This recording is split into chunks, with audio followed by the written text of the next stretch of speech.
Pastor Praveen అంత గల్లీ type మనిషి అయితే కాదు. అతను ఒక స్టాండర్డ్ ఉన్న వ్యక్తి, పైగా అపారం జ్ఞానం ఉంది అతనికి. అతని మతాన్ని తెలుసుకోవటమే కాకుండా పక్క మతాల్లో ఏముందో కూడా తెలుసుకోగలిగాడు.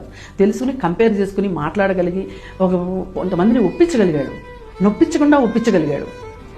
అంటే చాలా నాలెడ్జ్ కావాలి నొప్పించకుండా ఒప్పించటం అనేది. మరి అంత జ్ఞానవంతుడు. చాలామందికి అతను ఒక ఆత్మలాగా అయ్యాడు. మీ దగ్గర శక్తి ఉంది, మీరే శక్తివంతుడు, మీ శక్తిని మీరు ఎందుకు వృధా చేసుకుంటున్నారు అని ఒక రకంగా ఒక చిన్నపాటి అంబేద్కర్ లాగా అతను ఒక ప్రతిభ కలిగిన వ్యక్తిగా ఎదిగాడు. అలాంటి వ్యక్తి ఇవాళ ఇంత బాధ్యతారహితంగా చనిపోయాడా అంటే మాలాంటి వాళ్ళు కూడా నమ్మాలనిపించట్ల. ఇప్పుడు మాట్లాడడం వేరు, జ్ఞానంతో మాట్లాడడం వేరు.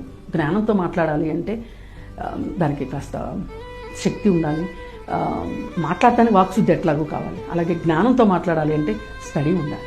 అది చేశాడు. అందుకని మాలాంటి వాళ్ళకి గౌరవం అనిపిస్తుంది. ఏ మతాన్ని నమ్మని నేను కూడా అతని మతంలోకి సంబంధించిన వాళ్ళకి జీవితం మీద ఒక ఆసక్తిని, బతకడానికి ఒక ధైర్యాన్ని, అలాగే భవిష్యత్తు పట్ల ఒక ఆశని కలిగిస్తున్నాడు.